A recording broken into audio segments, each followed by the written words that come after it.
Ah, tiens. Bonjour. Vous êtes là depuis longtemps? Je suis un coquelicot, ou papaver roeas. Je suis beau, je suis rouge. J'ai inspiré bon nombre de vos artistes, de grands peintres comme de grands botanistes, mais pourtant, il y a certains d'entre vous qui nous apprécient moins. Les agriculteurs. Oui, parce que je suis aussi ce qu'on appelle une plante adventice. C'est-à-dire que je pousse dans des cultures sans y avoir été semé. Des fois on y est inoffensive, mais parfois on commence à gêner la production à plusieurs niveaux, en prenant les nutriments des autres plantes ou en occupant l'espace. On devient ce qu'on appelle des mauvaises herbes. Quoi? Ça vous choque qu'une fleur puisse être une mauvaise herbe? Mais il y a plein de mauvaises herbes différentes, vous savez. La folle avoine par exemple, le chardon, les véroniques, les boutons d'or, encore la matricaire camomille. Il y en a plein. Nous vivons toutes dans les champs et parfois nous devenons mauvaises herbes. Oui, je sais, des fois on choisit pas. En plus, on a la particularité d'être présente tout au long de l'année. Au printemps, en été, en automne, en hiver, dès que les unes disparaissent, les autres prennent le relais. C'est vrai qu'on a tendance à être en compétition avec les cultures, que ce soit pour l'espace, la lumière, l'eau et les éléments minéraux.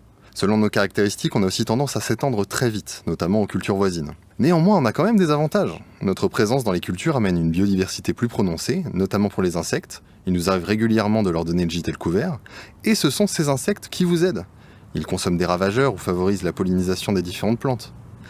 Alors finalement, on est des mauvaises herbes ou pas? En tout cas, certains d'entre vous sont bien décidés à nous faire disparaître et parfois avec des techniques vraiment barbares, par le désherbage simple ou même à l'aide d'herbicides. Bon, vous vous êtes vite rendu compte que la plupart d'entre nous étaient résistantes à tout ça ou finissaient par réapparaître, et qu'en plus vous polluez les sols et les eaux, alors bon franchement... Mais un petit groupe d'entre vous se sont tournés vers l'agroécologie, en prenant au centre de votre réflexion la gestion intégrée de la flore adventice dans vos cultures. C'est l'ensemble des pratiques préventives qui visent à limiter notre émergence et le développement dans les parcelles cultivées. D'ailleurs, il existe plusieurs façons de nous intégrer dans la gestion de votre culture de façon écologique et naturelle. La plupart du temps, il s'agit de combiner succession culturelle et gestion du travail du sol. Bon, c'est tout simplement l'organisation des cultures qui vont se succéder sur une même parcelle. Ainsi, bien organisé, il sera plus facile de contrôler les différentes flores qui se succèdent.